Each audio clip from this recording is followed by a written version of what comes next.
Pasayaw-sayaw sa ibabaw ng lona. Ganyan na lang maliitin at bastusin ang ating Pinoy.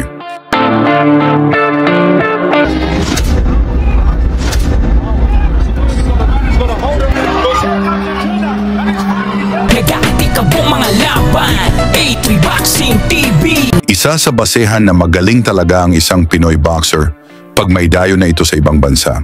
Ngunit madalas, minamaliit at minsan ay lantaran talaga ang dayaan. Katulad na lang ng ating kababayan, si Glenn Enterina, tubong Lanao del Norte. Bit-bit ang record na 15 panalo, 9 na knockouts. Matapos makapagtala ng 14 na panalo dito sa Pilipinas, nagdesisyon ang kanyang kampo na sapat na ito para isabak sa labas ng bansa. At dito, nabigyan siya ng pinakamalaking laban ng kanyang career para sa IBF Youth Lightweight title. Nagpunta sila sa Australia upang harapin ang kinatatakutang undefeated champion na si Jacob Flamingo na may dalang 9 na panalo, 7 knockouts at walang talo.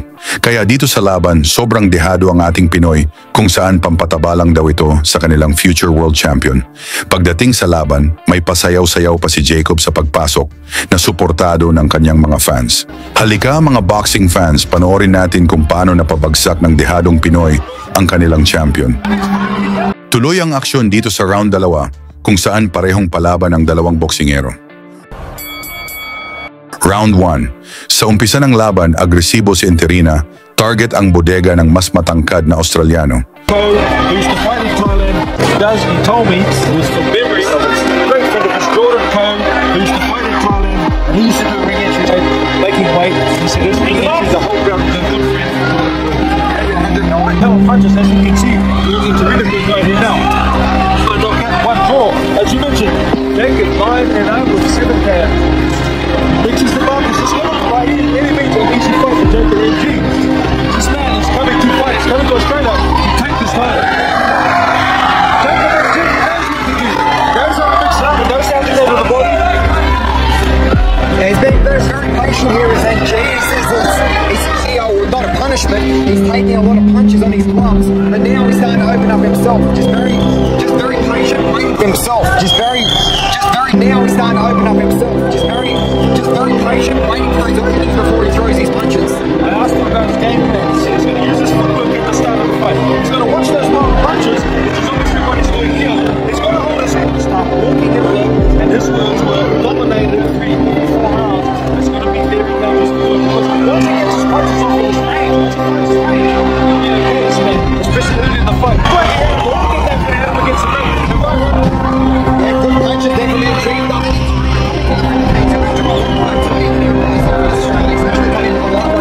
That's a big thing.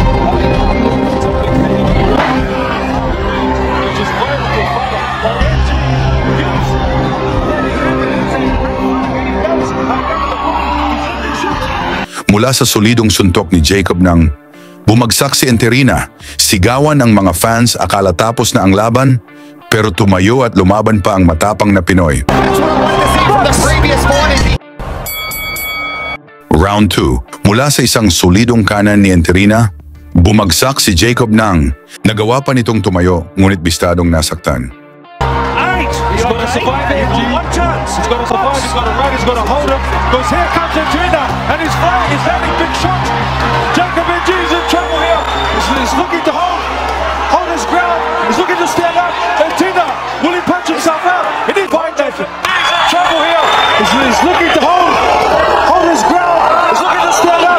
Enterina, will he punch himself out? He needs to time up exactly what he's doing here. Right, coming in. What an action packed fight, Nathan. He's still going. He hasn't got his feet under review. He's going to survive. It's going to take him about 30 to 40 seconds. He chooses to punch back. Uses feet. That's good. Try him up. He's on top of the legs. He's going to hold on before he's fighting. He just punches. Look, here comes Jake. Look at the thing we're watching. He's holding Enterina. Enterina's coming back. Shot. Jacob's got to be careful. He chooses to fight. He chooses to hold his ground. Careful. 2, 3. At dito na nagsimula ang panggugulang. Sinusuntok habang nakatalikod ang Pinoy, tinutukuran habang binabanatan ng suntok. At ang masakit, pinabayaan lang ito ng referee. This is what the people came for. This is the pay-per-view. They're fight from Jacob MG. He's a sharp puncher and he knows how to land.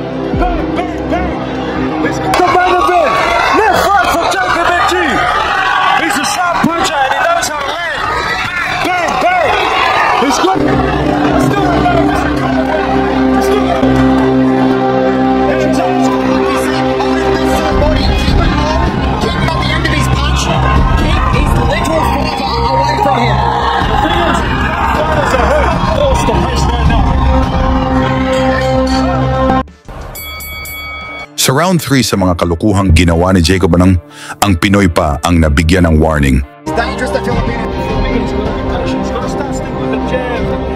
Make his fighter start chasing him. He can't stand toe-to-toe with him.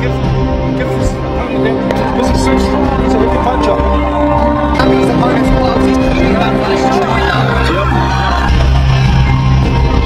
Jacob and G, the jab. He's got to be careful, he's got to keep his... Tinukura ng siko ang Pinoy, pero warning lang ang binigay kay Jacob.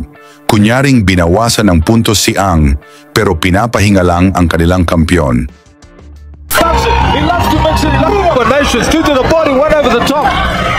Here comes Eterina with his overhand uppercut. Both fighters looking dangerous, Nathan.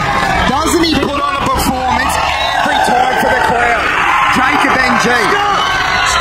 Time. Come in. No, stop grabbing his leg. Do not. Stop tackling. He's got a fight on his hands tonight, as does Jacob NG.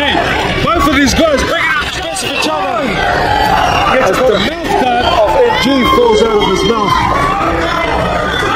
Wow, this is an action-packed round. How tough the Filipino fighting. He's fighting here and get things laid in way.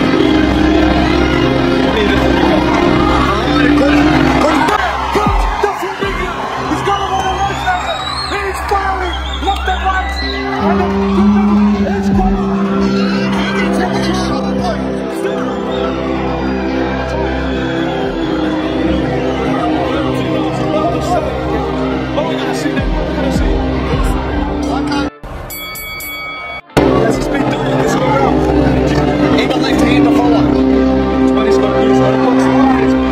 He's firing left and right. And then it's that's Eterina's game.